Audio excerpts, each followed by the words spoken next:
Llegó con rosas para celebrar su aniversario. La empleada lo detuvo en el pasillo.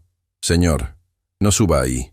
Lo que ella sabía iba a cambiar todo lo que él creía, y revelar una verdad de sangre imposible. La mano de Lucía Herrera se cerró alrededor de mi muñeca, con una fuerza que jamás imaginé en una mujer como ella. Los dedos curtidos por años de fregar pisos ajenos me detuvieron en seco al pie de la escalera de mármol. Yo sostenía el ramo de rosas más caro que había comprado en mi vida. Pétalos blancos y rosados, envueltos en papel de seda, perfumados, listos para celebrar nuestro aniversario. Pero en sus ojos había algo que ningún ramo del mundo podía arreglar. «Señor, no suba ahí, por amor del cielo, no suba todavía». Su voz era apenas un susurro, pero sonó como una alarma dentro de mi pecho. Lucía jamás me había tocado. En todo el tiempo que llevaba trabajando en mi casa, nunca había levantado la mirada cuando yo pasaba. Servía el café con la cabeza baja. Limpiaba los muebles sin hacer ruido. Salía de la cocina apenas yo entraba.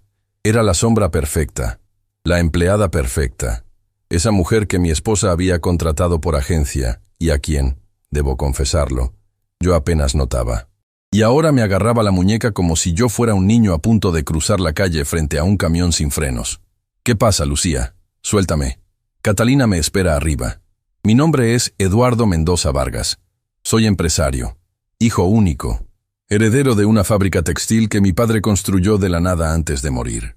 Soy, o era, el hombre más afortunado que conocía. Una empresa próspera, un mejor amigo de toda la vida, una esposa hermosa que me esperaba cada noche.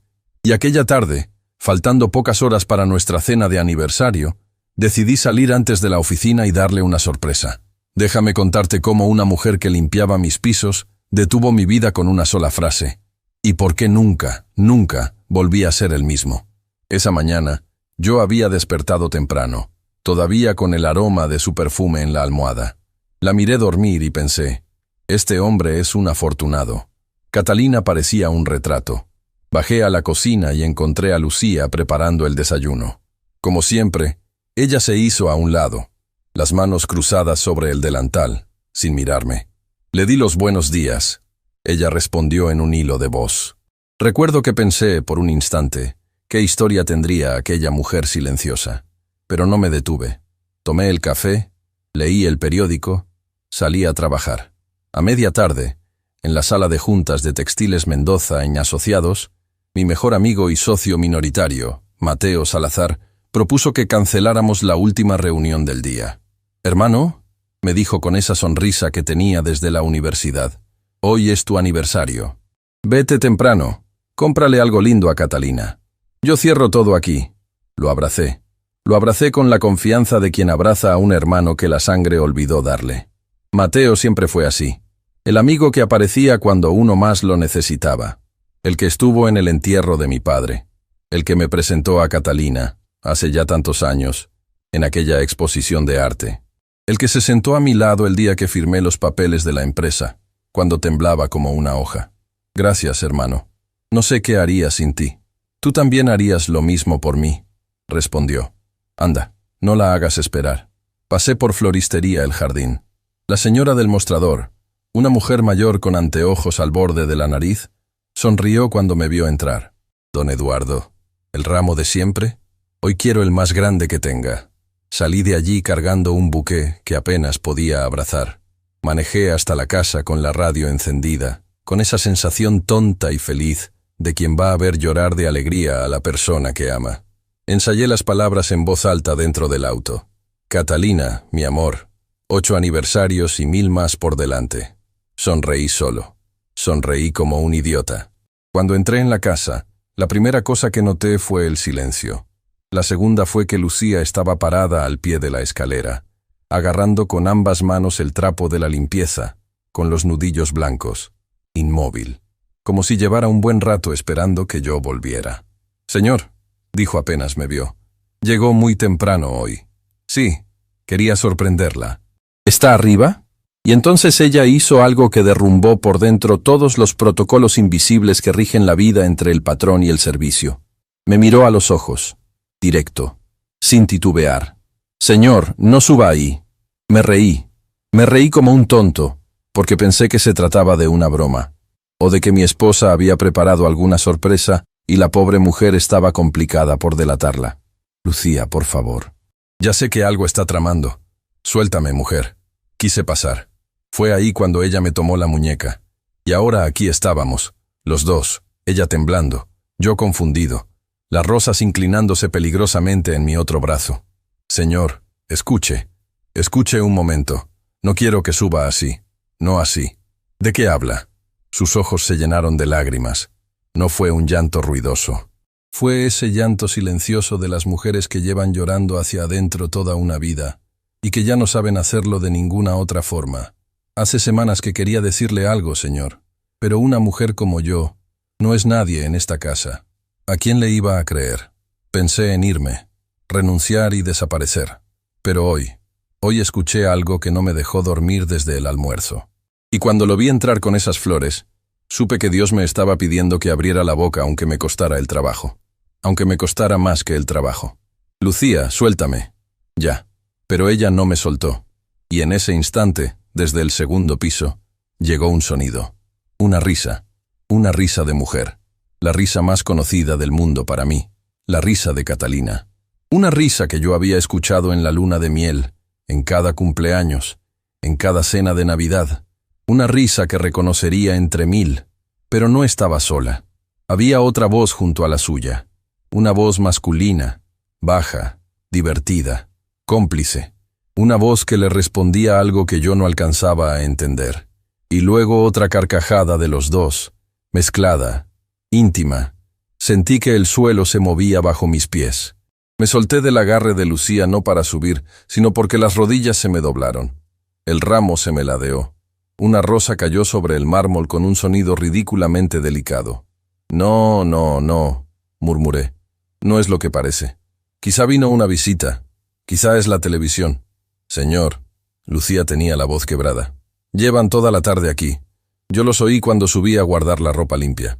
¿La televisión, Lucía? Dígame qué es la televisión. Ella negó con la cabeza. Despacio. Subí 2 escalones. 3. Mis zapatos pesaban como si fueran de hierro.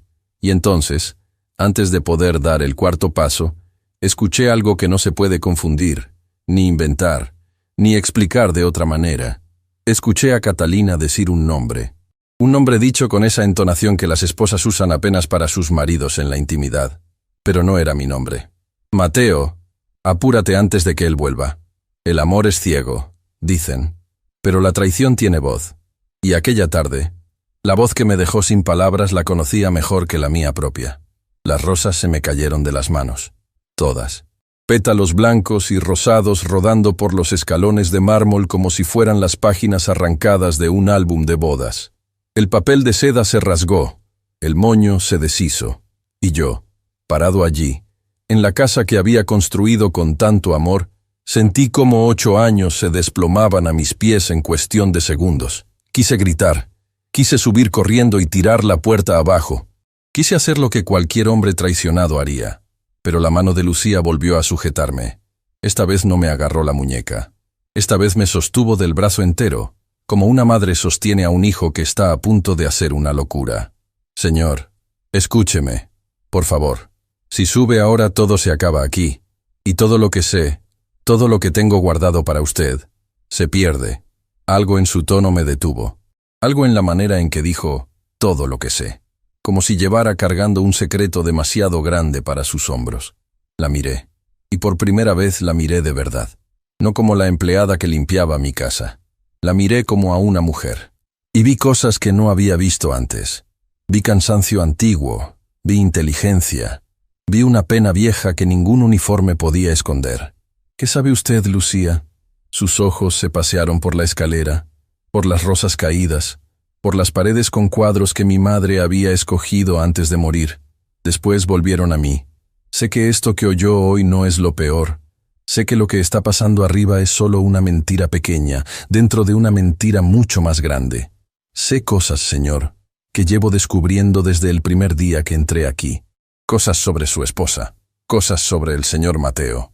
Y cosas, se le quebró la voz, cosas sobre usted que ni usted mismo sabe. ¿Sobre mí? ¿Sobre quién es usted realmente? Sentí que el aire se cortaba. Mi propio cuerpo dejó de responderme. Lucía, deje de hablar en clave. ¿De qué está hablando? Ella se quedó callada un instante. Después miró el techo, como si pidiera permiso al cielo. Y entonces dijo con la voz más baja, pero más firme que escuché jamás en mi vida: Señor, yo entré a trabajar a esta casa por una sola razón. Y no fue la plata. Fue para acercarme a usted.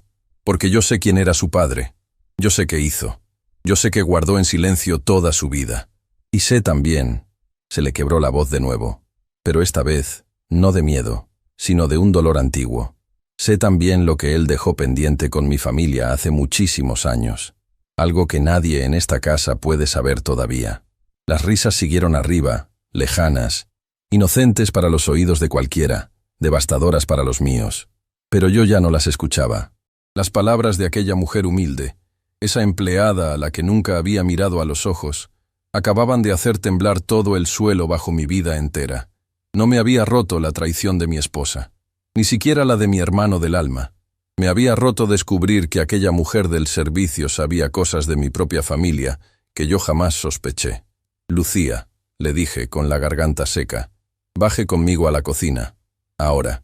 Y mientras los dos descendíamos por aquella escalera cubierta de pétalos de rosa, mientras las risas seguían sonando arriba como un cuchillo entrando lentamente en mi pecho, comprendí que la verdadera historia de mi vida apenas comenzaba aquella tarde, y que la mujer que yo había despreciado durante meses, sin darme cuenta, era la única persona en todo el mundo dispuesta a salvarme.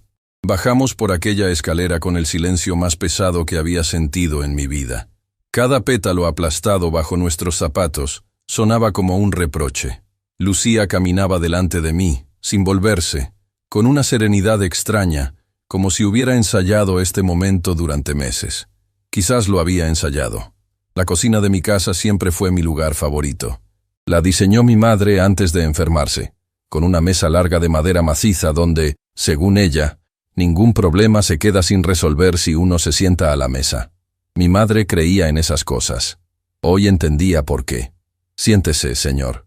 Era extraño. La empleada me ofrecía sentarme en mi propia cocina, y lo más extraño fue que obedecí. Lucía cerró la puerta con seguro. Eso me sobresaltó. Vi cómo sus manos viejas, marcadas por años de fregar pisos ajenos, giraban la llave con una precisión militar. Después fue hasta el armario de las especias, ese armario al que yo nunca había entrado, y de detrás de los frascos de pimienta y orégano, sacó algo envuelto en una servilleta de tela. Señor, esto lo guardé desde el día que entré aquí. Desenvolvió la servilleta. Sobre la madera de la mesa cayó un teléfono celular pequeño y antiguo, un cuaderno con la tapa gastada, y 2 sobres amarillos amarrados con un cordón. Mi corazón empezó a latir como si quisiera salirse del pecho. Lucía, antes de cualquier cosa, dígame, ¿por qué hace esto? ¿Quién es usted realmente? Me miró. Hay miradas que pesan más que las palabras. La suya pesaba tanto que tuve que apartar los ojos. Voy a contestarle, señor, pero primero quiero que escuche con sus propios oídos lo que oí. Si después de escuchar todavía quiere subir esa escalera y enfrentarlos, lo entenderé. Pero al menos vaya armado con la verdad. Una mentira a medias siempre se gana. Una verdad completa, no. Tomó el celular. Lo encendió con dedos que no temblaban. Apretó algunas teclas. Y de pronto, la voz de mi esposa llenó la cocina. Tranquilo, mi amor. Eduardo no sospecha nada. Ese hombre vive dentro de su mundo. Le firma a su mejor amigo cualquier papel sin leerlo, ¿no? Se cree que la vida es justa. La risa de Catalina. Esa risa cómplice, baja, gatuna. Una risa que yo le había escuchado 1000 veces y que ahora, escuchada en esa grabación, me revolvía el estómago. Después la voz de Mateo. El último contrato lo firmó como un cordero. Ni siquiera levantó la vista. La transferencia ya quedó camuflada como compra de maquinaria. Para cuando se entere, va a estar sin empresa, sin casa, sin nada. ¿Y la herencia, mi amor?, preguntó Catalina. ¿Cuándo termina ese asunto? Tú sabes que yo me casé con él pensando que iba a ser rápido. Paciencia, mi cielo. 8 años son nada si vamos a quedarnos con todo. Y además, para mí no es solo plata. Tú sabes lo que yo arrastro con esa familia, lo que el viejo le hizo a mi madre, lo que me robó a mí. Sentí que la cocina daba vueltas. Pero igual lo extraño un poquito, dijo ella riendo. Es tan ingenuo, tan bobito. Pronto vas a poder llamarme con el nombre que quieras delante de todo el mundo. Ya falta poco, mi vida. Lucía apretó una tecla. La grabación se detuvo. El silencio que quedó después fue tan pesado que oí mi propio corazón latiendo dentro de mi camisa. No lloré, no grité, no tiré la silla. Curiosamente me quedé muy quieto. Hay golpes que duelen tanto que el cuerpo se anestesia solo, como si supiera que si reacciona se rompe entero. Llevo varias semanas escuchándolos, señor, dijo Lucía. Cada vez que él viene, yo finjo que estoy limpiando los baños del segundo piso. Esa puerta que ellos creen cerrada tiene un hueco junto a la bisagra. Por ahí grabé. Mateo es mi mejor amigo. Es como mi hermano. Conocía a mi padre. Estaba a mi lado cuando enterré a mi madre. Es padrino del bautizo que nunca tuvo Catalina porque nunca pudimos tener hijos. Lo sé, señor. Por eso no le hablé antes. Porque sabía que no me iba a creer. ¿Quién le iba a creer a una empleada contra el mejor amigo y la esposa? Necesitaba pruebas. Y aquí están. Tomó los sobres. Los abrió. Eran fotocopias. Documentos. Algunos manchados, como si los hubiera leído 100 veces. Comprobantes bancarios con sellos de Inversiones Solana, una empresa que yo conocía solo de nombre, porque era una de las asociadas comerciales que Mateo había sumado en los últimos años para diversificar los riesgos. Esta empresa, señor, dijo Lucía señalando con el dedo, es la que recibe las transferencias que su firma autoriza desde Textiles Mendoza.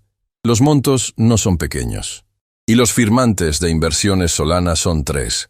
Mateo Salazar, su esposa Catalina Vega, y un tercer nombre que no se entiende muy bien aquí, pero parece de un primo del señor Mateo. ¿Cómo consiguió usted estos papeles? Lucía bajó la mirada. Por primera vez se le notó vergüenza. Su esposa es descuidada con su escritorio del estudio. Cree que nadie de servicio sabe leer documentos financieros. Yo aprendí a leerlos hace mucho, en otra vida que tuve, antes de esta. ¿Antes de qué? Antes de quedar sola con un nieto en los brazos y tener que limpiar casas para sobrevivir. Hubo un silencio. Quise preguntarle más sobre esa otra vida, pero algo me decía que esa parte de la historia era profunda, y que abrirla en ese instante sería abrir una herida demasiado grande para una sola tarde. Hay más, señor. Lo peor todavía no. Yo me reí. Una risa rota, sin gracia.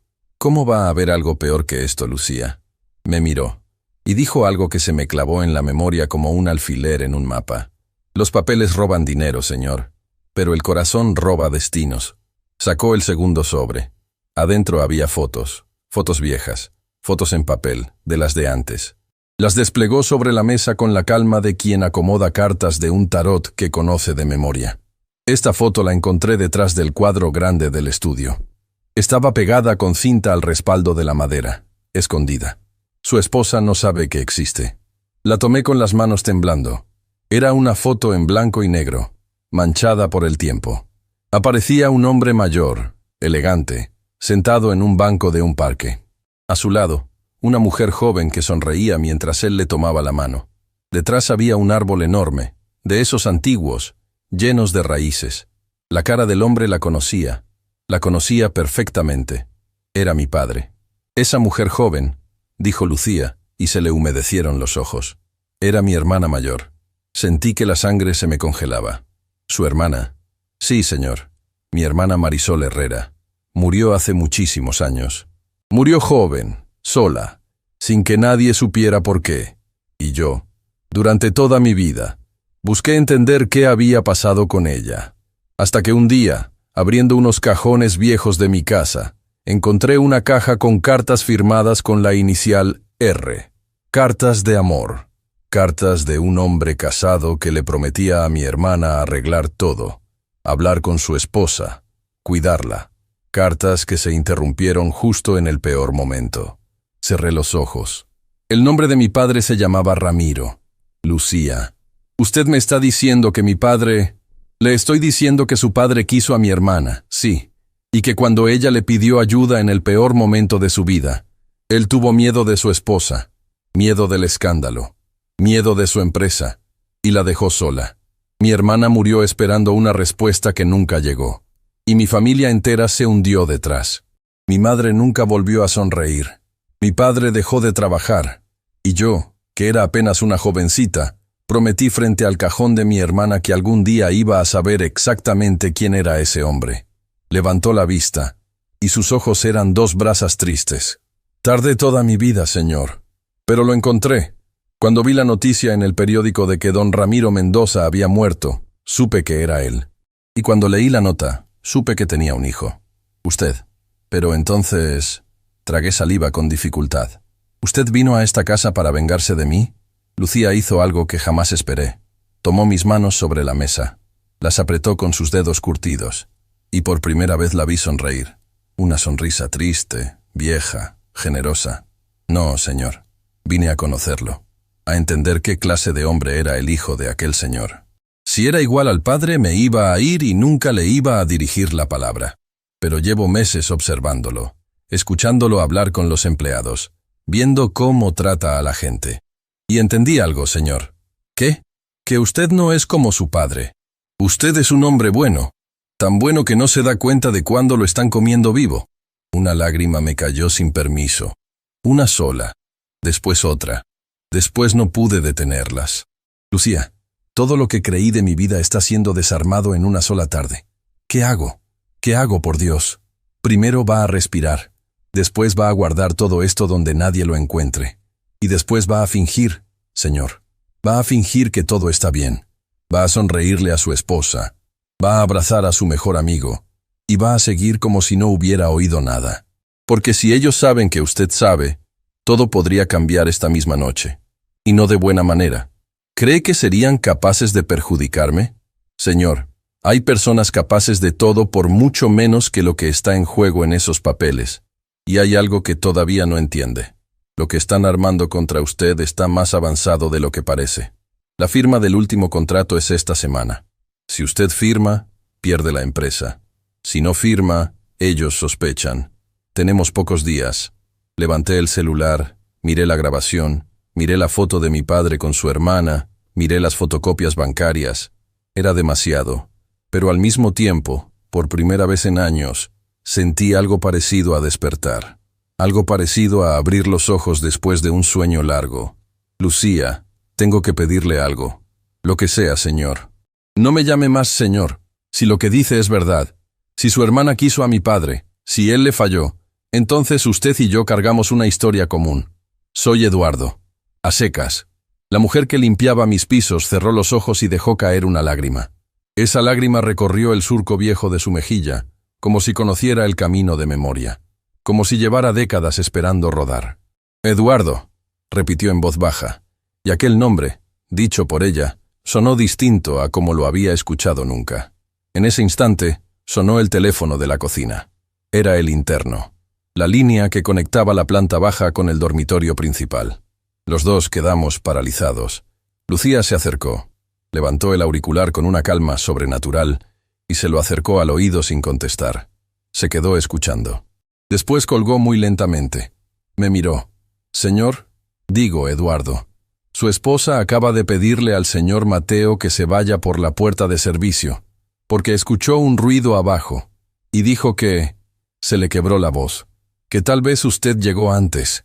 Sentí como el aire se secaba en mi garganta. ¿Qué hago, Lucía? Ella respiró hondo. Tomó las pruebas. Las metió de nuevo en la servilleta. Y me miró con esa firmeza serena que solo tienen las mujeres que ya perdieron mucho en la vida y no piensan perder nada más. Va a subir a recibirla con una sonrisa. Va a abrazarla. Va a darle un beso en la frente. Y le va a decir que las rosas estaban en oferta y que se le cayeron en la escalera de los nervios. Va a actuar como el hombre ingenuo que ellos creen que es. Esta noche, mañana, los días que hagan falta. Hasta que tengamos en nuestras manos algo más grande que esto. ¿Algo más grande que esto? Lucía me miró y dijo con la voz más baja que escuché en mi vida. Eduardo, tu padre dejó algo escrito antes de morir. Algo que solo conoce una persona en este mundo. Y esa persona no soy yo. Esa persona es alguien que ni tú, ni tu esposa, ni tu mejor amigo saben que existe. Tenemos que encontrarlo antes que ellos. Y mientras subía aquella escalera, mientras pisaba pétalos rotos, mientras escuchaba la voz dulce y mentirosa de mi esposa, llamándome desde arriba, supe que la traición que acababa de descubrir era apenas la punta de un iceberg mucho, mucho más grande, y que la mujer que yo había ignorado durante meses tenía en sus manos las únicas llaves capaces de abrir las puertas que aún me quedaban por cruzar. Subí la escalera con las piernas pesadas y el corazón haciendo malabares dentro del pecho. Cada escalón crujía bajo mis zapatos, como si la propia casa supiera que algo se había roto y no se atreviera a decirlo. Catalina apareció en lo alto del pasillo, con esa sonrisa que durante años fue la postal de mi vida. Mi amor, llegaste temprano. ¡Qué locura, mi amor! ¿Y las flores? Se me cayeron en la escalera. Vine corriendo. Casi me resbalo. Voy a comprar otras antes de la cena. Le di un beso en la frente. Un beso largo. Demasiado largo, quizás. Pero ese beso ya no era para ella. Era para mí. Era para confirmar que mi mano todavía respondía, que mi cara todavía obedecía, que aún podía mentirle a la mujer que llevaba meses mintiéndome a mí. ¿Pasa algo? Tienes los ojos rojos. Polen, mi amor. El ramo era enorme. Aceptó la respuesta con una caricia distraída en mi mejilla. Mientras ella se daba la vuelta para volver al cuarto, yo memoricé cada uno de sus gestos, cada inflexión de su voz, cada movimiento. Si iba a fingir, lo haría como un actor de cine. Bajé. Lucía me esperaba al pie de la escalera con un trapo en la mano, la mirada baja, la postura humilde de siempre. Volvía a ser, ante el mundo, la empleada invisible. Solo que ahora yo veía detrás de aquel disfraz a una mujer que cargaba historias suficientes para llenar una biblioteca. Lucía, mañana temprano necesito hablar con usted. A solas. Lejos de aquí. Yo libro mañana, señor. Puedo recibirlo donde sea. ¿Dónde vive? Por primera vez la vi dudar. En un barrio que un señor como usted nunca pisó. Voy a pisarlo mañana.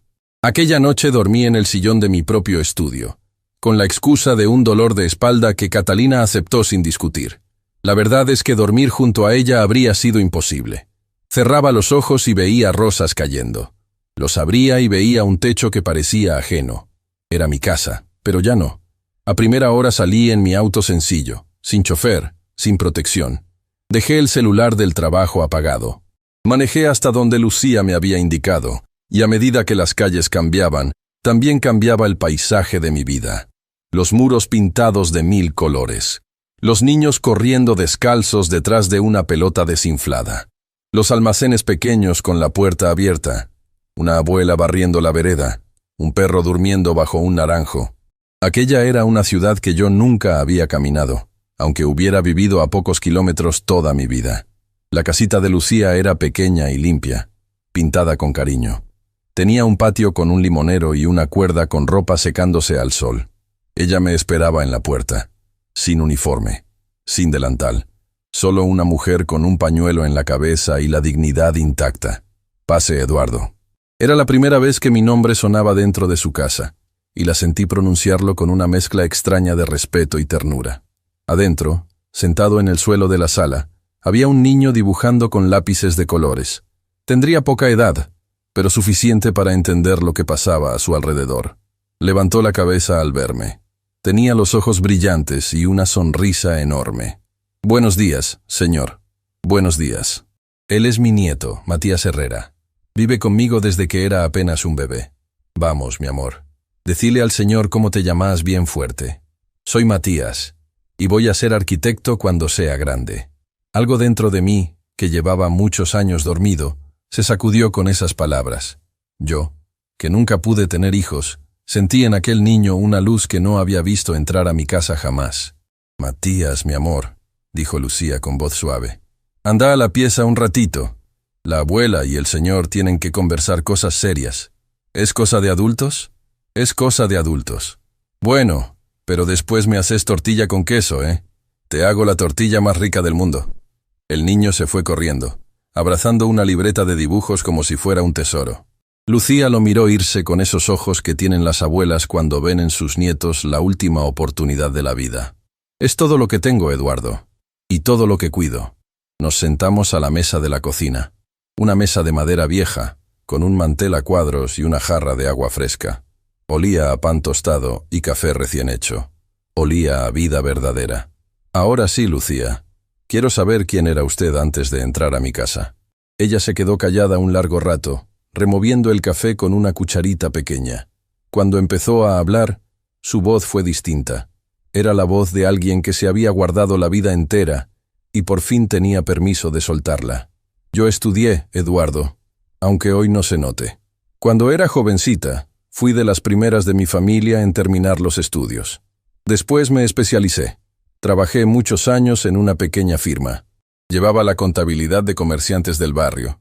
Conocía cada papel, cada balance, cada movimiento de cuenta. No era una contadora de empresas grandes, pero hacía bien mi trabajo. Y vivía bien. Modesta, pero bien. ¿Qué pasó? Cerró los ojos. Me casé tarde. Tuve una sola hija, mi tesoro. Le puse el nombre de mi hermana mayor, la que murió tan joven, mi Marisol chiquita. Ella creció hermosa, inteligente, tenaz como yo.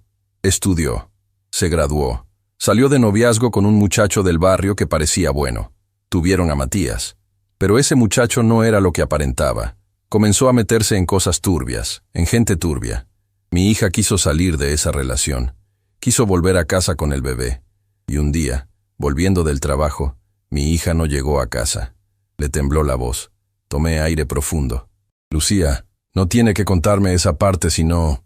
Sí tengo, Eduardo. Porque si usted va a confiarme su vida estos días que vienen, tiene que saber por qué soy una mujer que ya no le tiene miedo a nada. Mi hija nunca volvió a casa. Esperé semanas. Esperé meses. Hubo una investigación que no llegó a ningún lado. Y un día, cansada, con un bebé en los brazos, comprendí que a mi hija nunca supimos qué pasó con ella. Como a mi hermana, años antes. Otra Marisol.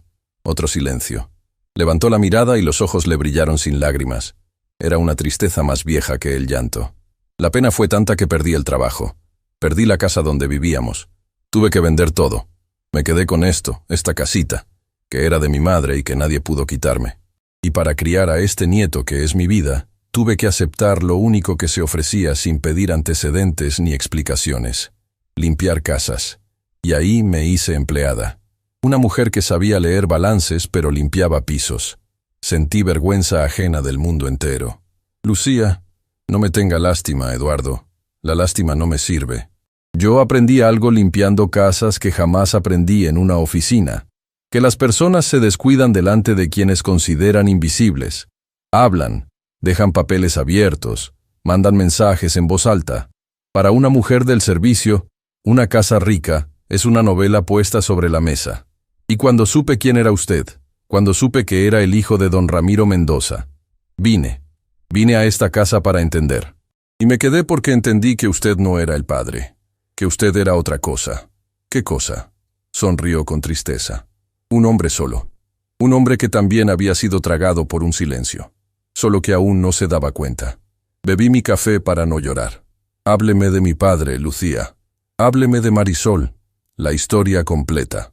Ella se levantó. Fue hasta la habitación pequeña donde dormía con su nieto. Volvió con un cuaderno. Era el cuaderno gastado que ya había visto antes en la cocina de mi casa. Lo abrió con un cuidado de relicario. Adentro, las hojas estaban amarillas, y entre 2 páginas había un sobre antiguo. Lo abrió con dedos temblorosos. Sacó una llave pequeña, dorada, con la cabeza en forma de corazón. Esta llave abre algo, Eduardo. No sé qué, pero sé que su padre se la dio a mi hermana antes de morir. Le dijo, si algún día yo no estoy y necesitas la verdad, anda donde el viejo abogado de la familia. Mi hermana nunca pudo ir, ni yo, porque nunca supe quién era ese abogado. Pero usted sí, el doctor Anselmo Bracamonte, el abogado de toda la vida de mi padre. Todavía vive, es ya muy mayor, tiene su despacho en el centro. Entonces hoy mismo vamos a verlo, Eduardo. Llevamos la llave y averiguamos qué dejó su padre escondido. Asentí, pero antes, había algo que necesitaba preguntar, algo que llevaba doliéndome desde la noche anterior. Lucía, una cosa más. ¿Por qué me ayuda? Si mi padre le falló a su hermana, si nuestra familia cambió a la suya, ¿por qué no se quedó callada y dejó que la vida se cobrara conmigo lo que su familia no pudo cobrar antes. Ella me miró con esa serenidad que solo dan los años de dolor bien procesado. Porque cuando una persona sufre lo que yo sufrí, tiene dos caminos. O se vuelve igual a los que le hicieron daño, o jura no parecerse a ellos jamás. Yo elegí lo segundo. Y porque, además, hay algo que descubrí mirándolo a usted estos meses, Eduardo, y que todavía no le he dicho. ¿Qué? Me tomó las manos sobre la mesa, igual que la noche anterior. Mi hermana Marisol no era solo la mujer joven que su padre amó en secreto. Cuando ella murió, dejó algo más que cartas. Dejó algo que él nunca llegó a saber. Y ese algo, Eduardo, podría cambiar todo lo que usted cree de su propia familia. Sentí que el aire se me cortaba. ¿Qué dejó Lucía? Ella miró hacia la habitación donde su nieto Matías dibujaba castillos en su libreta.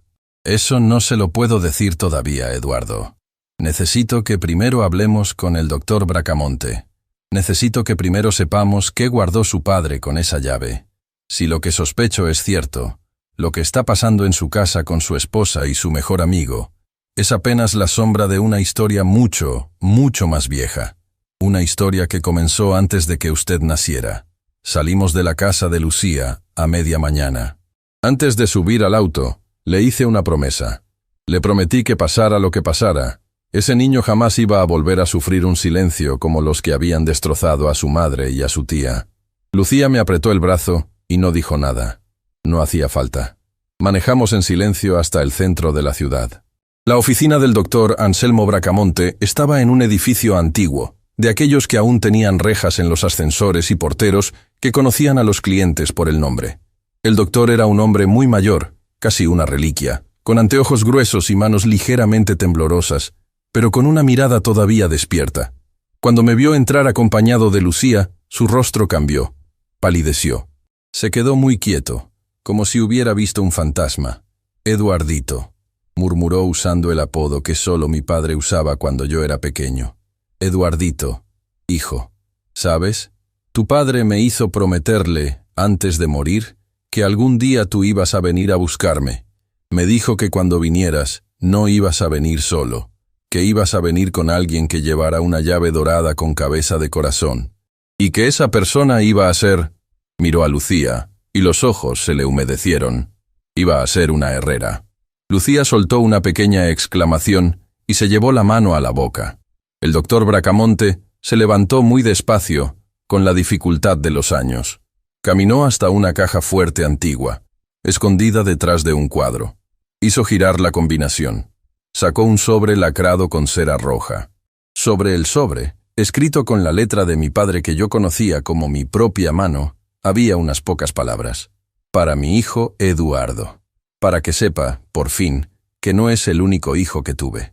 Sentí que el suelo se abría bajo mis pies. Lucía me sostuvo del brazo. Y por primera vez desde la tarde anterior, supe que la traición de Catalina y de Mateo no era el final de nada. Era apenas la primera puerta de un pasillo lleno de puertas cerradas que mi padre había dejado para que algún día yo me atreviera a abrir. El sobre de cera roja temblaba en mis manos como si tuviera vida propia. El doctor Anselmo Bracamonte se sentó frente a mí con esa lentitud de los hombres que han cargado demasiados secretos por demasiado tiempo. Lucía permanecía de pie a mi lado, con una mano apoyada en mi hombro, sosteniéndome sin sostenerme, como hacen las madres cuando saben que sus hijos están a punto de caer, pero deben aprender a levantarse solos. «Ábrelo, Eduardito», dijo el doctor con voz quebrada. «Pero antes de leer, mírame. Necesito decirte algo que tu padre me prohibió contarte mientras él estuvo vivo». Levanté la vista. Todo lo que hizo tu padre en sus últimos años, todo, lo hizo con la culpa atravesada en el pecho. Murió pidiéndole perdón a una mujer que ya no podía escucharlo. Murió pidiéndote perdón a ti, sin tener el valor de mirarte a la cara. Lo que está dentro de ese sobre no es una ofensa contra ti, hijo. Es una confesión. Y es también una llave para que tú no repitas su historia. Lucía respiró hondo. Yo rompí el sello. Adentro había una carta extensa, de varias hojas, escrita con la letra cuidadosa de mi padre. Y junto a la carta, un segundo sobre, más pequeño, todavía cerrado, con una sola palabra escrita en la cara. Hermano. Comencé a leer en voz alta. La voz me salió rota desde la primera línea. Hijo mío, si lees esto es porque finalmente apareció ante ti la persona indicada. Esa persona lleva un apellido que durante años intenté borrar de mi memoria, sin lograrlo nunca. El apellido Herrera. Si te encontraste con una Herrera, significa que el destino me dio razón cuando le entregué aquella llave a Marisol. Significa que el silencio que yo construí, con mis manos cobardes, finalmente cayó. Lucía soltó una respiración temblorosa. El doctor Bracamonte cerró los ojos. Quiero que sepas, Eduardo, que amé a tu madre, pero hubo, antes de ella, una mujer joven a la que le fallé, y de aquella mujer joven nació un niño que yo nunca crié, nunca abracé, nunca llamé hijo, un niño que durante muchísimos años creció lejos de mí, en una casa modesta, sin saber quién era su padre. La madre de ese niño no quiso decirle nada. Se llevó la verdad consigo cuando partió tan joven. Y yo, por miedo, por orgullo, por estupidez, dejé que el silencio creciera más alto que un muro. El niño hoy es un hombre. Lo busqué en mis últimos años, lo encontré, pero no tuve el valor de presentarme. Solo lo observé desde lejos. Lo seguí. Hice averiguaciones, y descubrí algo, hijo, que me cambió. Ese hijo mío que nunca abracé sabe quién es. Lo descubrió por su cuenta, no sé cómo. Y no me ha buscado para conocerme, sino para cobrarse, conmigo y contigo, lo que la vida le robó. Mis manos sudaban. Las hojas se humedecieron en los bordes. Cuando leas estas palabras, hijo, busca dentro del sobre pequeño que viene aparte. Adentro está su nombre. Yo no quise escribírtelo en esta carta porque quiero que tengas la fuerza de abrir el otro sobre por tu propia cuenta. Y cuando leas su nombre, sabrás por qué te escribo desde la culpa. Sabrás por qué hay personas en tu vida que están demasiado cerca de ti, sin razón aparente. Pídele perdón en mi nombre, Eduardo. Y si puedes, ámalo. Porque sin saberlo, tú y él comparten la misma sangre. Cerré la carta. Lucía me apretó el hombro. El doctor Bracamonte se quitó los anteojos y se frotó los ojos. Yo tomé el sobre pequeño con la palabra hermano escrita en la cara y respiré profundo. Lo abrí. Adentro había una sola hoja, con una sola línea, escrita con la letra de mi padre. Tu hermano se llama Mateo Salazar.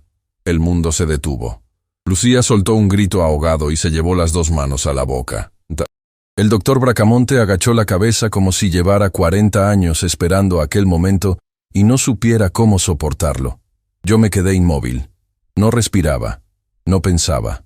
Solo escuchaba un zumbido lejano dentro de la cabeza, como si todos los recuerdos de mi vida con Mateo se rebobinaran al mismo tiempo, a toda velocidad. Su sonrisa el día que me presentó a Catalina, su abrazo en el entierro de mi madre, su mano firmando como mi socio, hace tantos años, su voz diciéndome te quiero como a un hermano, una y otra vez. Era literal, era literalmente verdad, y él lo había sabido siempre. Mateo, susurré, mi mejor amigo, mi socio, el hombre que está en mi casa con mi esposa. El doctor levantó la vista, ahora con una urgencia distinta. Eduardo, tu padre dejó algo más conmigo. Dejó instrucciones legales, documentos protegidos en una caja de seguridad bancaria a tu nombre. Y dejó un fondo separado, un fondo que solo se activa cuando tú firmes ciertos papeles ante mí. Un fondo que tu mejor amigo no sabe que existe. Tu padre quería que ese dinero, si tú así lo decidías, fuera para reparar lo que él no reparó en vida, para tu hermano, para los herederos de Marisol Herrera, para todos los que su silencio dañó. Lucía bajó la mirada y se mordió los labios. Doctor, dije con la voz seca, mi mejor amigo y mi esposa están vaciando mi empresa.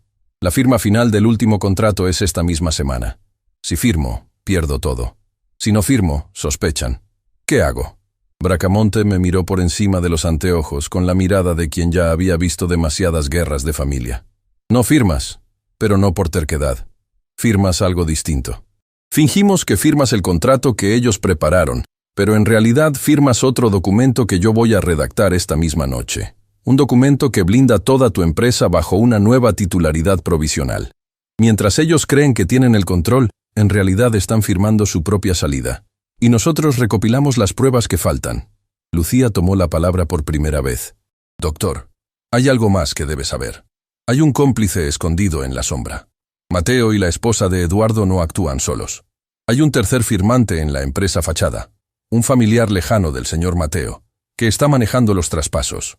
Lo descubrí hace días, pero no tengo nombre completo, solo iniciales. Si vamos a desmontarlos, también necesitamos que ese cómplice caiga. El doctor asintió. Conozco a la fiscal Diana Pérez, especialista en delitos económicos. Es una mujer recta, sin manchas. Voy a llamarla esta misma tarde. Pero ustedes dos tendrán que entrar al avispero, ir a la oficina y traerme algo. El contrato fraudulento original. El que ellos quieren que Eduardo firme. Sin ese papel en nuestras manos no hay caso. Lo traeremos, doctor, dije. Salimos de la oficina con un peso nuevo. No el peso de quien recibe malas noticias, sino el peso de quien finalmente entiende su lugar en una historia que llevaba años escribiéndose sin él. Aquella misma tarde, fingí ante Catalina que necesitaba pasar por la oficina a buscar unos papeles para una reunión del día siguiente. Lucía me acompañó disfrazada de algo más sencillo todavía, la mujer del servicio de limpieza nocturna. Un disfraz que ella sabía llevar mejor que nadie en el mundo. Llegamos a Textiles Mendoza y Asociados pasadas las 7 de la tarde. Las luces de los pisos superiores ya estaban apagadas. El portero, don Ernesto Coria, un hombre que llevaba más de 4 décadas trabajando para mi familia, me saludó con la sonrisa de siempre. Don Eduardo, qué raro verlo a esta hora. Y miró a Lucía. Compañía nueva. Don Ernesto, ella es una persona de toda mi confianza. Esta noche no estoy aquí. ¿Me entiende? Sus ojos viejos brillaron. Yo no vi a nadie hoy, don Eduardo. Como tampoco vi al señor Mateo cuando se quedó hasta tarde la otra noche con un señor desconocido revolviendo papeles en su oficina. Ni vi a nadie sacar copias de los archivos privados de don Ramiro, su padre. Sentí un escalofrío. Don Ernesto, ¿usted sabe algo? Don Eduardo, los porteros vemos todo, pero solo hablamos cuando se nos pregunta con respeto. Y hoy es la primera vez en años que un Mendoza me hace una pregunta con respeto. Suba tranquilo, yo cuido la puerta. Subimos.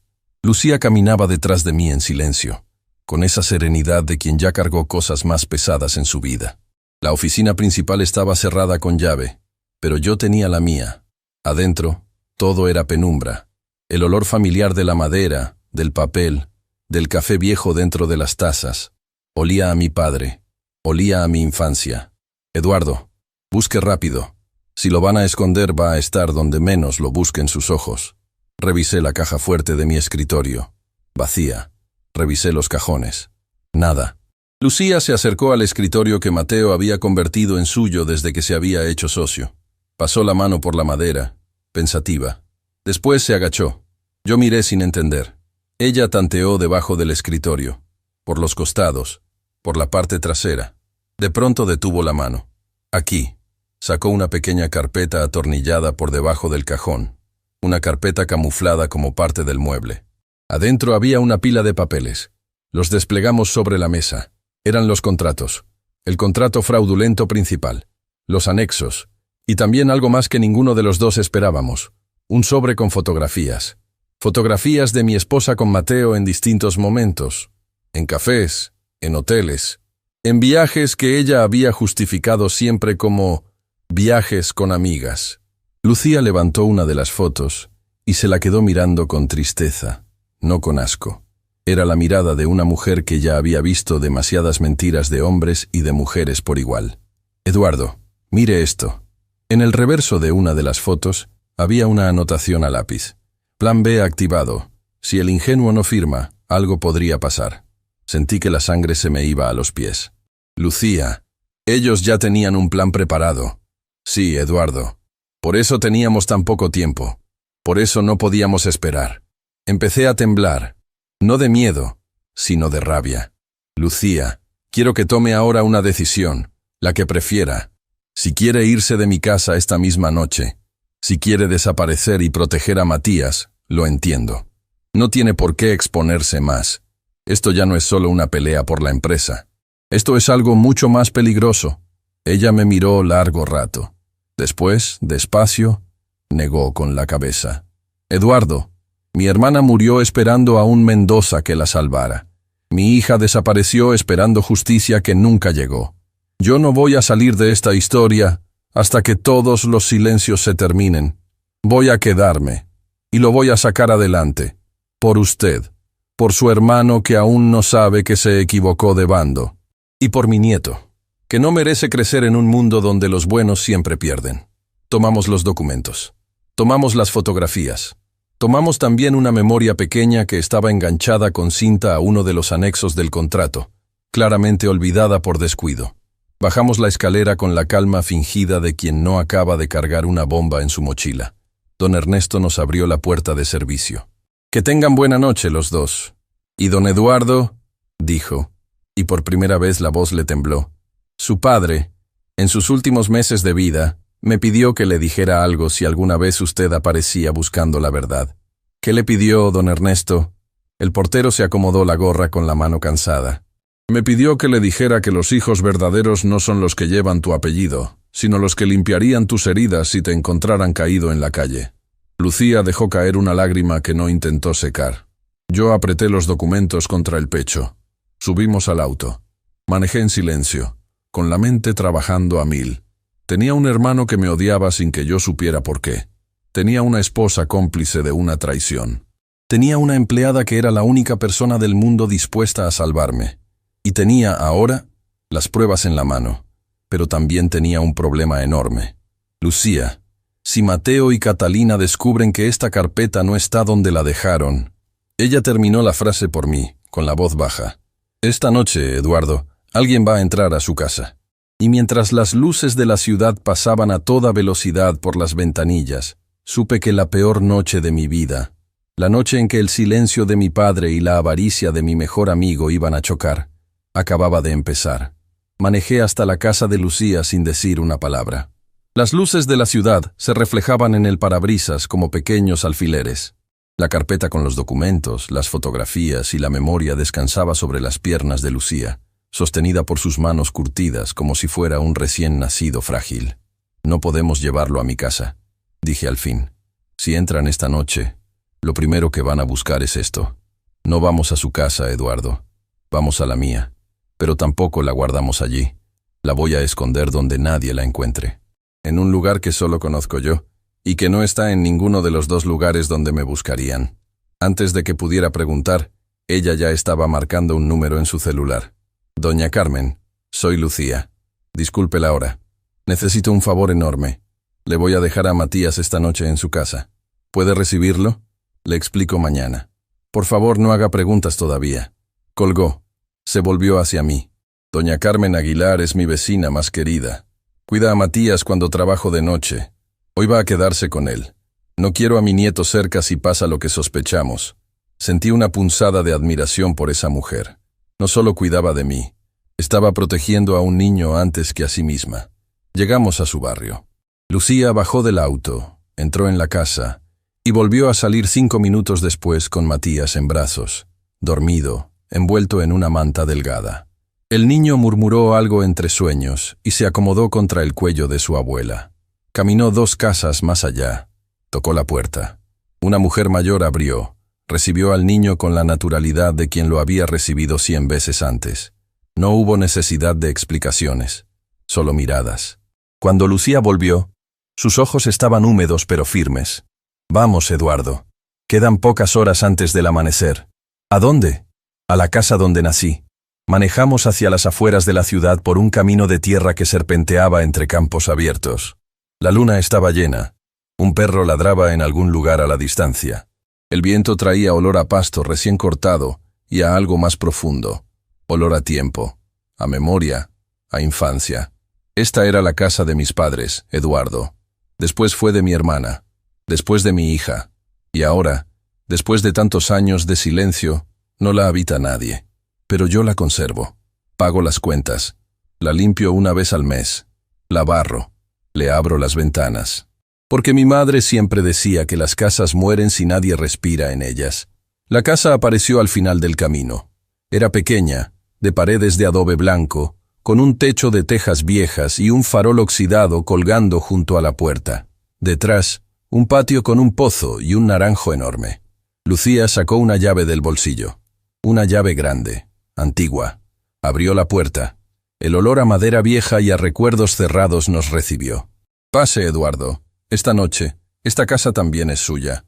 Adentro había una sola habitación con una cama, una cocina pequeña, un baúl viejo, 2 sillones desgastados. Sobre la pared, un retrato, una foto en blanco y negro, una pareja joven sonriendo, y al lado, otra foto, también vieja, una mujer joven, hermosa, con un bebé en brazos. Esa es mi hermana Marisol, con el bebé que tuvo a escondidas. Sentí que el aire de la casa entera se me metía en los huesos. ¿El bebé que tuvo con mi padre? Sí, Eduardo. El bebé que después mi familia entregó a otra familia para criar, porque mi madre no soportó la vergüenza del barrio. Ese bebé es Mateo. Lo entregaron a una familia que vivía lejos, la familia Salazar. Gente buena, sin mucha plata, que no podía tener hijos. Lo criaron como suyo, y le dieron su apellido. Pero entonces, ¿usted siempre supo que él era hijo de su hermana? No, Eduardo. Yo no supe. Mi madre se llevó el secreto consigo. Yo era todavía muy pequeña cuando esto pasó, y nadie me contó nada. Solo entendí toda la historia hace pocos años, cuando empecé a unir las piezas. Se sentó frente al baúl viejo. Lo abrió con la lentitud de quien abre un sarcófago. Adentro había ropa antigua, juguetes, fotos sueltas, y al fondo, un cuaderno. El cuaderno gemelo del que ya me había mostrado, pero más grueso, más usado. Tenía un fondo falso, hecho a mano, casi imperceptible. Mi madre escondía aquí lo que más le dolía. Yo encontré este cuaderno años después de que ella muriera. Recién ahí empecé a saber. Sacó una serie de cartas, algunas escritas por mi padre, otras por la madre de Lucía, dirigidas a una amiga de confianza, y una en particular, manchada por las lágrimas viejas, escrita por la propia Marisol antes de morir. Tomé la carta de Marisol con dedos que me obedecían a duras penas. La leí en silencio. Había una sola línea que se me clavó como una espina. Si algún día mi hijo sabe quién fui, díganle que no nací para odiar a nadie, que prefiero que me olvide a que me use de excusa para hacer daño. Cerré los ojos. Me apreté la frente con los dedos. Lucía, mi hermano, Mateo, si supiera esto, Eduardo, su hermano sabe la mitad. Sabe que su madre biológica fue una herrera. Sabe que su padre biológico fue un Mendoza. Pero no sabe que ella le dejó esas palabras. No sabe que su madre verdadera no quería que él se convirtiera en lo que se convirtió. Le contaron solo la parte que servía para alimentar el rencor. Alguien lo manipuló, Eduardo. Alguien usó la verdad a medias para construirle un odio. Sentí que algo dentro de mí, un nudo apretado durante todo el día, empezaba a aflojarse. Mi hermano no era un villano nato. Era una víctima que había elegido el peor camino. ¿Quién pudo haberle contado las cosas a medias? Lucía me miró con esos ojos que ya habían visto demasiado. Eduardo, yo investigué eso por años antes de entrar a su casa. La familia Salazar lo crió con amor, pero cuando ellos murieron, Mateo era todavía un muchacho. Quedó solo. Y en ese momento apareció un hombre. Un hombre que decía haber sido amigo de juventud de su madre biológica. Un hombre que se acercó a Mateo, le contó su verdad, lo guió, lo acompañó. Le dio una historia hecha a su medida, una historia de revancha contra los Mendoza. ¿Quién era ese hombre? Eduardo, ese hombre fue por años el contador interno de su empresa, y fue echado por su padre, sin explicaciones, poco antes de morir. Su nombre es Onofre Cárdenas. Sentí un escalofrío recorrerme la espalda. Recordé. Mi padre lo había despedido fulminantemente. Nunca me había explicado por qué. Solo me dijo, hijo, hay personas a las que uno aleja por intuición y luego entiende por qué. Pero entonces Onofre es el cómplice oculto, Eduardo. El tercer firmante de Inversiones Solana. El que aparece en los papeles solo con sus iniciales. Lleva años manipulando a su hermano, llevándolo de la mano hacia esta venganza, y usando a su esposa como pieza intermedia. Mi cabeza giraba. Las piezas finalmente encajaban. No éramos 2 contra 1. Éramos 3 contra 3. Eduardo, Lucía y el doctor Bracamonte. Catalina, Mateo y Onofre Cárdenas. Lucía, esto es mucho más grande de lo que pensábamos. Por eso, Eduardo, el contrato que casi firma esta semana no era solo para quitarle la empresa. Era para quitarle también todo lo que su padre dejó protegido en aquel fondo separado del que habló el doctor. Onofre sabía que el fondo existía, porque lo manejó por años, y todavía recuerda los códigos, los movimientos, las cuentas. Sin ese fondo bloqueado, ellos también se llevaban lo único que su padre quiso reparar antes de morir. Me senté en el suelo de la casita. Sentí, por primera vez en muchas horas, ganas de llorar como un niño, pero no por mí, por mi hermano que crecía siendo manipulado, por Marisol que escribía pidiendo perdón sin haber hecho nada, por mi padre que murió mordiéndose la culpa, por Lucía que cargaba el peso de todos los silencios de su familia, y por mi propia madre, que probablemente sospechó algo durante toda su vida y prefirió morirse callando. Lucía, esta familia entera es una herida. Todas las familias lo son, Eduardo. La diferencia está en quién toma la aguja para coserlas. Era una frase simple, pero se me clavó tan fuerte que la repetí en voz baja, como una oración. Guardamos los documentos en el fondo falso del baúl. Lucía cerró la tapa con cuidado, casi con respeto, como quien guarda los huesos de los suyos en una urna sagrada. Después se quedó quieta, mirando el retrato de su hermana. Marisol, murmuró, hermanita, hoy pudiste descansar un poco, porque el hijo que te quitaron va a saber por fin que vos no querías que hiciera daño, y porque esta casa volvió a tener voces dentro. Salimos. La luna ya empezaba a inclinarse. El frío de la madrugada me caló los huesos. Antes de subir al auto, Lucía me detuvo con la mano. Eduardo, una cosa más. Cuando todo esto termine, voy a pedirle un favor. Lo que sea, Lucía, que cuando hable con su hermano, no le hable como un hombre traicionado. Háblele como un hermano que recién lo encuentra. Porque si alguien tiene que romper el círculo de los Mendoza, ese alguien tiene que ser usted. Su padre no pudo. Mi madre no pudo. Mi hermana no pudo. Le toca a usted. Asentí en silencio. No podía hablar. Manejé hasta dejar a Lucía cerca de la casa de doña Carmen. Antes de bajarse, me dio un abrazo. Un abrazo corto, de mujer humilde que no se permite dramatismos. Pero fue el abrazo más sincero que recibí en años. Olía a jabón de lavar ropa y a café reciente. Eduardo, esta noche duerma con un ojo abierto. Usted también. Manejé hasta mi casa.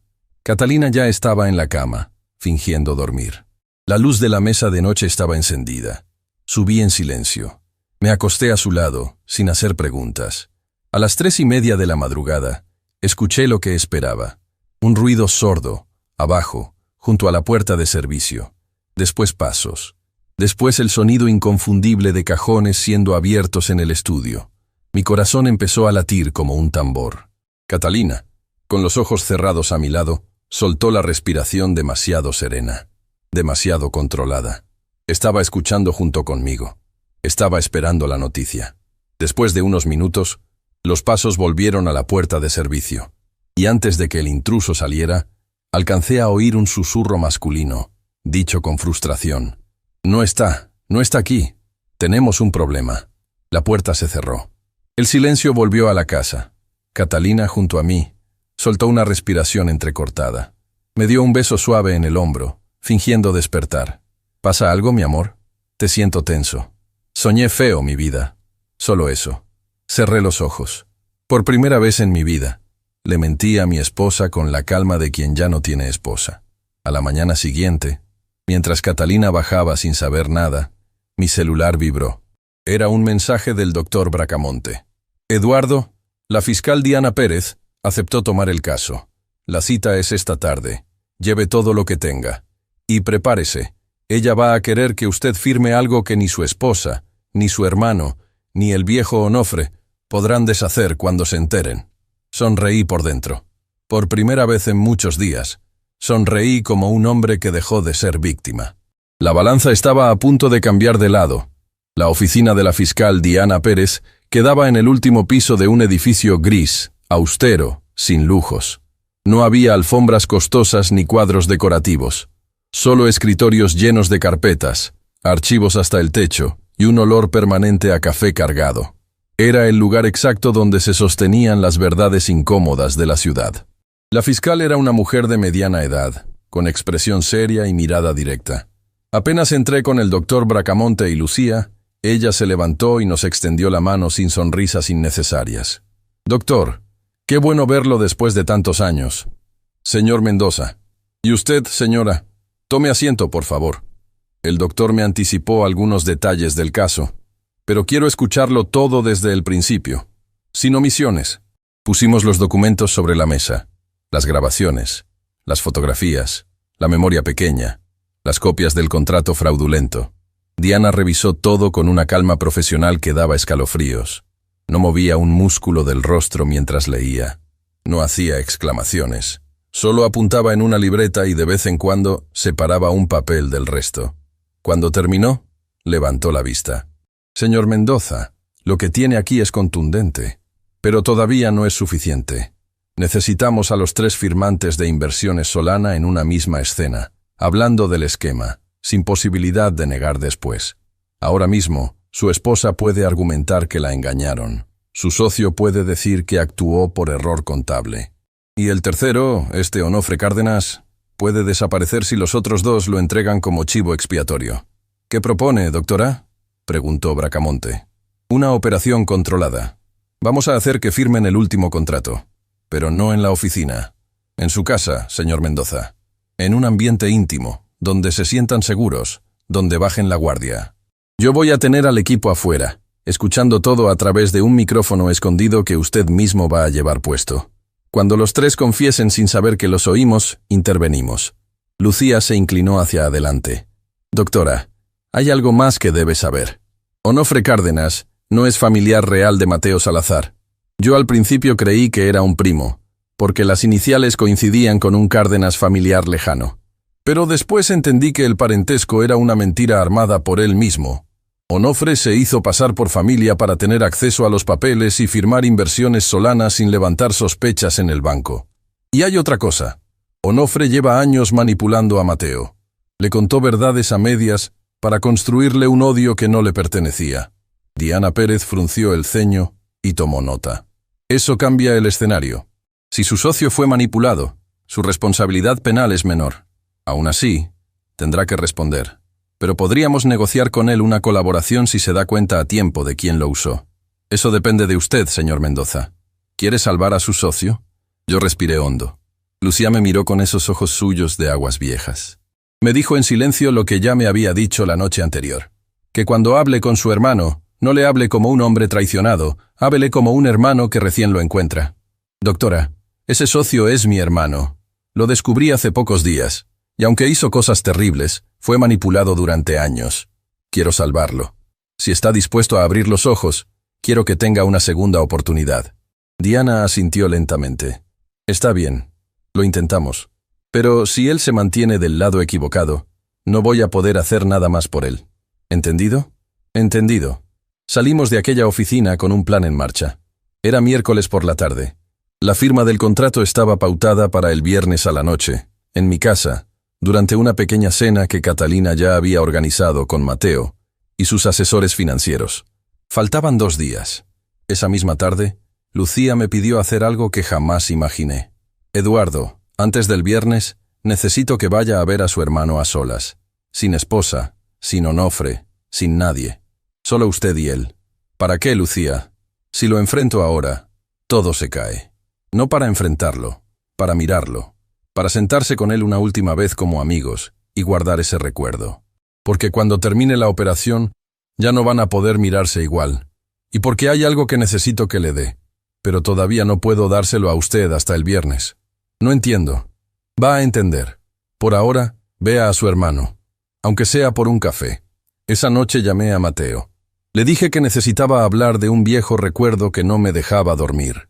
Quedamos en una cafetería pequeña a la mañana siguiente, en un barrio donde nadie nos conocía. Una cafetería que se llamaba La Esquina del Café, con sillas viejas, y un dueño que nos dejó solos en el rincón del fondo. Mateo llegó puntual. Su sonrisa fue la misma de siempre. Esa sonrisa de hermano que yo había aprendido a confiar durante años. Y por primera vez la miré sabiendo que detrás había un dolor muy antiguo. Hermano, qué milagro. ¿Qué te pasa? Mateo, déjame preguntarte algo. ¿Vos te acordás del día que conociste a mi padre? Su rostro cambió. Se le tensó la mandíbula apenas. Casi nada. Pero yo lo noté. Sí, lo conocí poco. Solo lo vi unas pocas veces. ¿Por qué me preguntas?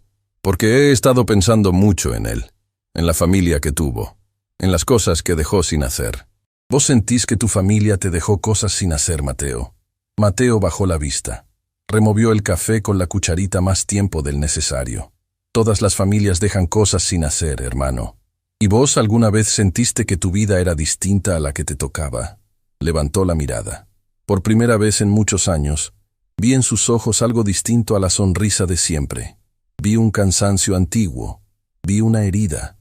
Sí, toda mi vida. Hubo un silencio largo. Yo no insistí, solo lo miré. Mateo apretó el borde de la taza. Eduardo, hay cosas de mí que vos no sabés, cosas que ojalá nunca sepas. Dale, contame. No puedo. Hoy no. Entonces guárdalas, hermano. Pero quiero que sepas algo. Pase lo que pase en los próximos días, recordá esta conversación. Recordá que me senté frente a vos a mirarte como hermano. Si alguna vez tu corazón te pide volver al lado correcto del camino, vas a tener un lugar al que volver. Mateo me miró con esa intensidad de los hombres que están a punto de quebrarse pero todavía resisten. No dijo nada. Pagó el café y se levantó. Antes de irse, me apretó el hombro con la mano. Una mano que tembló apenas, y se fue. Yo me quedé sentado en aquella cafetería sintiendo que acababa de despedirme del Mateo que conocí. El viernes llegó como llegan los días que uno teme, rápido, casi sin avisar. Catalina pasó toda la tarde organizando la cena con una alegría sospechosa. Llamaba a la florista, al servicio de catering. Ponía música suave. Me besó en la mejilla mientras yo me afeitaba. Mi amor, esta noche va a ser muy especial. Vas a firmar algo que va a cambiar nuestras vidas para siempre. Le sonreí en el espejo. Una sonrisa exacta, cuidada, ensayada. Sí, mi vida.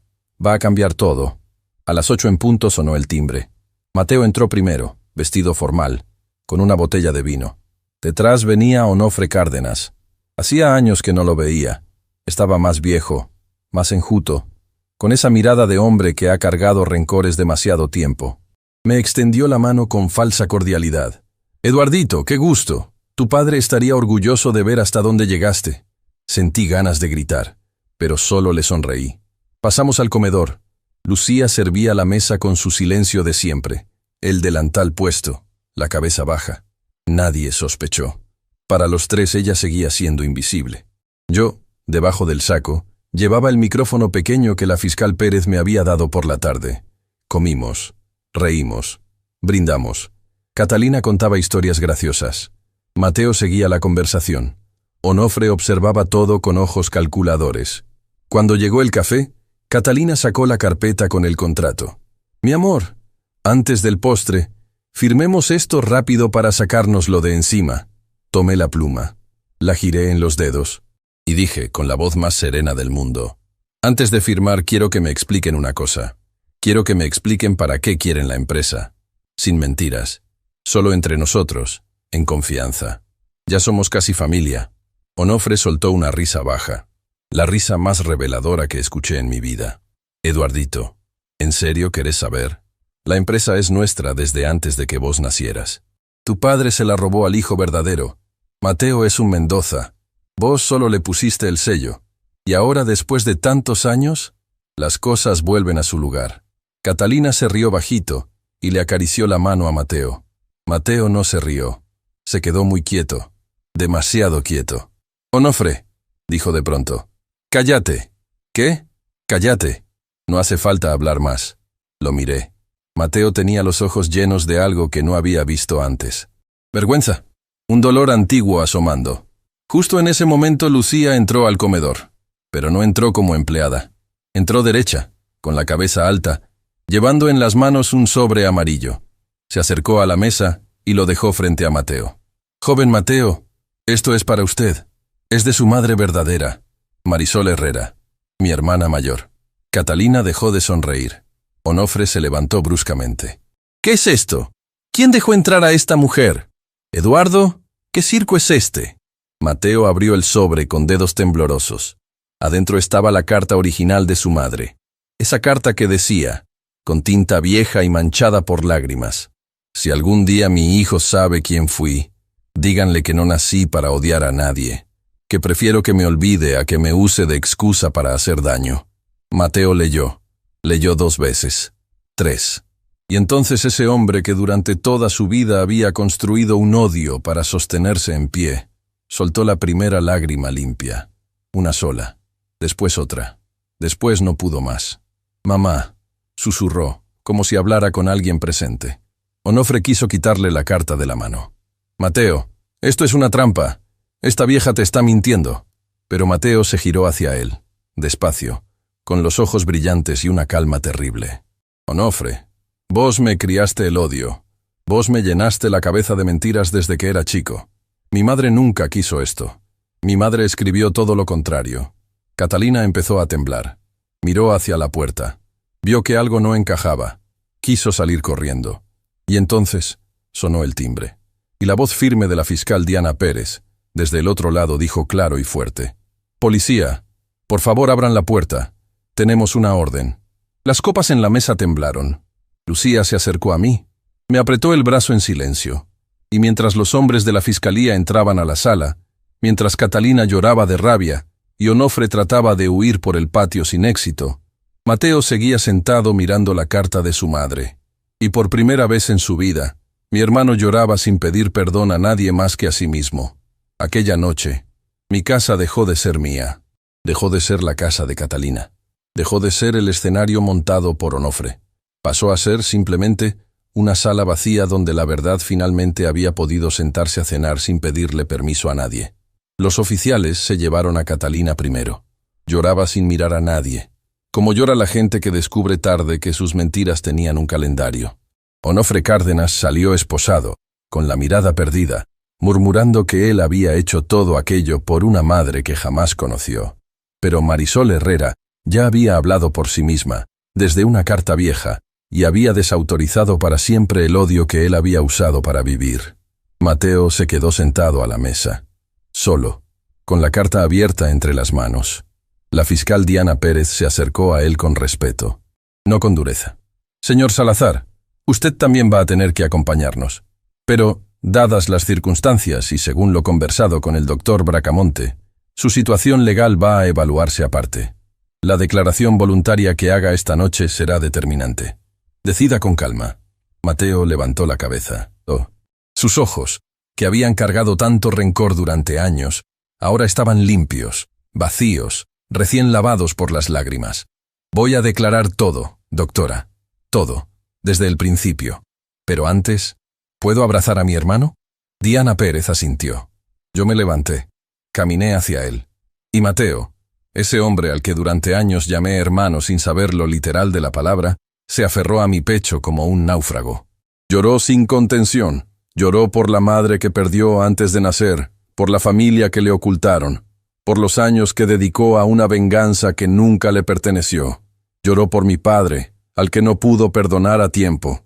Y yo lloré con él, sosteniéndolo, repitiéndole al oído lo único que me salía: «Estás en casa, hermano. Por fin estás en casa». Lucía nos miraba desde la puerta del comedor. No lloraba, solo sonreía despacio, con una sonrisa cansada y antigua, como quien cumple una promesa muy vieja hecha frente a un retrato en blanco y negro. Las semanas siguientes pasaron como pasa la lluvia después de mucho calor, lavando, limpiando, ordenando todo lo que había estado torcido durante demasiado tiempo. Catalina enfrentó cargos por participación en delitos económicos. La decisión sobre las consecuencias de su pena no me correspondió. Le correspondió al Ministerio Público, a los jueces, a las instituciones que existen para que las víctimas no se conviertan en verdugos. Yo solo pedí una cosa al doctor Bracamonte: que el juicio se llevara con discreción sin convertirla en espectáculo público, no por ella, por la dignidad mínima que aún le quedaba a la historia que alguna vez compartimos. Onofre Cárdenas no tuvo la misma suerte. Sus años manipulando documentos, falsificando parentescos y construyendo un odio en la cabeza de un huérfano para apoderarse de una empresa ajena, finalmente cayeron sobre él. La justicia decidió.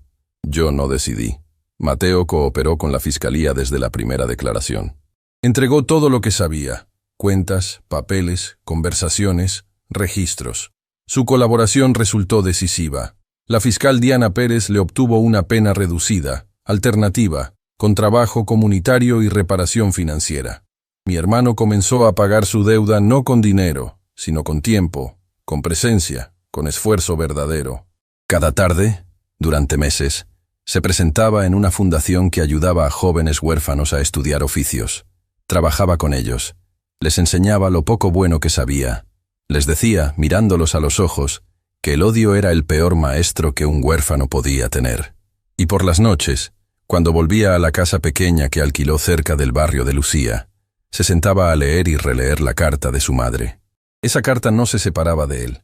La llevaba en el bolsillo de la camisa, sobre el corazón, como un escudo, como una bendición póstuma. El doctor Anselmo Bracamonte, fiel a la última voluntad de mi padre, abrió formalmente el fondo separado en cofre bancario. Resultó ser una suma que mi padre había guardado durante décadas, con la culpa atravesada en el pecho, esperando que alguien tuviera el valor de gastarla bien. Le dimos un destino justo. Una parte fue para Mateo, como heredero biológico legítimo de don Ramiro Mendoza. No fue una concesión generosa, fue una restitución de lo que la sangre le había debido toda la vida. Mateo aceptó con humildad, llorando, sin pelear ni un centavo de más.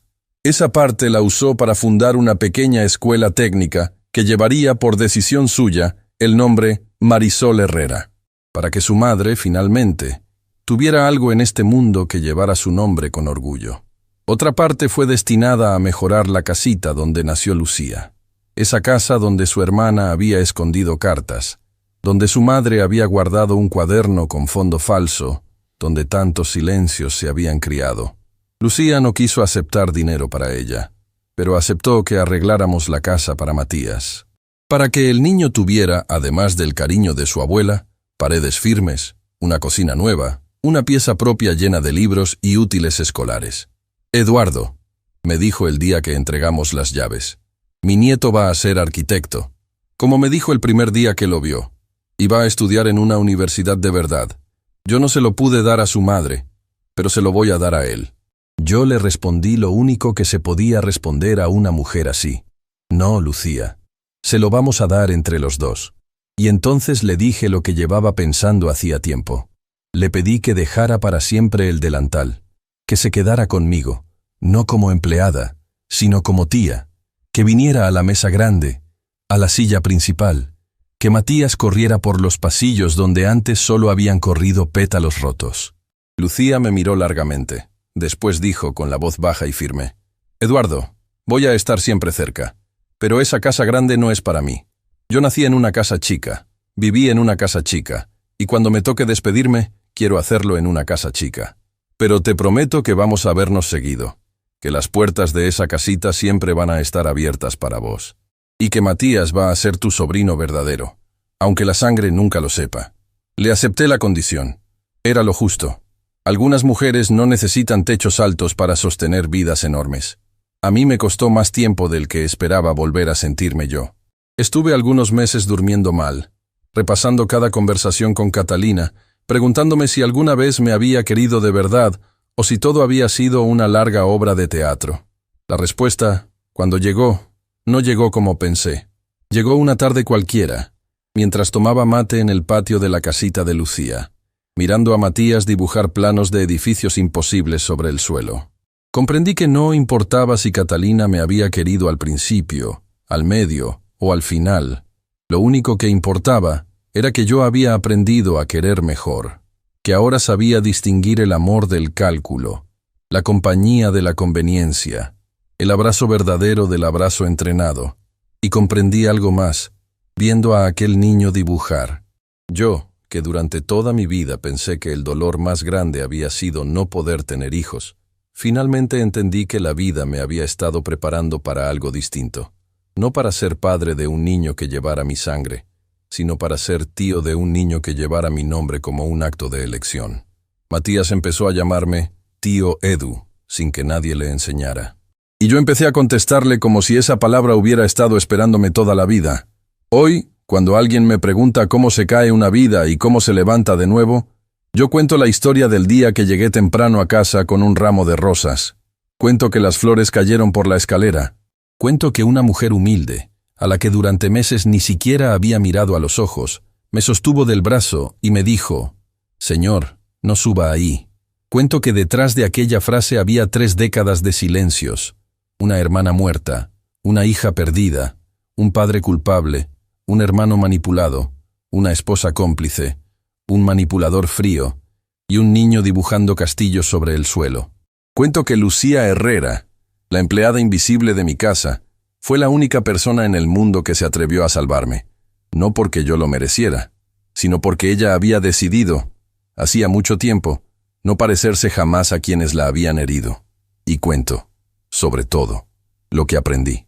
Aprendí que las personas que limpian nuestras casas también limpian, sin que lo sepamos, las heridas viejas que arrastramos. Aprendí que el apellido no garantiza familia, y que los lazos verdaderos los teje uno con sus actos. Aprendí que un padre puede morir cargando una culpa enorme, y aún así dejarte una llave dorada con cabeza de corazón para que tú repares lo que él no pudo. Aprendí que una madre, aunque haya muerto sola, puede protegerte con una sola línea escrita a mano. Aprendí que un hermano que aprendió a odiar puede aprender a perdonar, si alguien tiene el valor de mirarlo con verdad antes de juzgarlo. Y aprendí, finalmente, lo que tantas veces escuché de Lucía sin entender. Todas las familias son una herida. La diferencia está en quién toma la aguja para coserlas. Lucía tomó la aguja por todos nosotros. Cosió a una hermana muerta con un sobrino vivo. Cosió a un huérfano furioso con la madre que nunca pudo abrazarlo. Cosió a un hijo ingenuo con un padre culpable. Cosió a 2 hermanos extraños que ahora se llaman por teléfono cada domingo. Cosió, con sus manos curtidas por años de fregar pisos ajenos, todo lo que 3 generaciones de los Mendoza habían dejado roto. Y cuando le agradezco, ella siempre me responde lo mismo, con esa media sonrisa suya. Eduardo, yo no cosí nada. Yo solo te pasé la aguja. El que cosió fuiste vos. Cada cierto tiempo paso por Floristería El Jardín. La misma señora del mostrador, ya más mayorcita, sigue atendiendo. Le compro siempre 2 ramos. Uno chico, sencillo, para llevar a la casita de Lucía. Y otro, todavía más pequeño, para dejar sobre la tumba de mi padre. Sobre el ramo del cementerio le escribo siempre la misma tarjeta. Papá, finalmente tu hijo cosió lo que te quedó pendiente. Los 2. Y así fue como una mujer que limpiaba mis pisos terminó limpiando mi vida entera. Así fue como un ramo de rosas caído en una escalera me devolvió la familia que ni siquiera sabía que tenía. Así fue como el regreso anticipado a mi casa una tarde cualquiera, en lugar de destruirme, me devolvió a mí mismo. Si alguna vez, querido oyente, sentís que la vida se está cayendo a tu alrededor, recordá esto. A veces, lo que parece el final de todo es apenas la primera puerta que se abre. Y a veces, el ángel que viene a salvarte no llega vestido de blanco. Llega con un trapo en la mano, con un delantal usado, con manos cansadas, y con una frase sencilla que cambia todo. Señor, no suba ahí todavía, porque arriba, muchas veces, está la mentira que ya conocemos. Y abajo, siempre, esperando con paciencia, está la verdad que nos salva.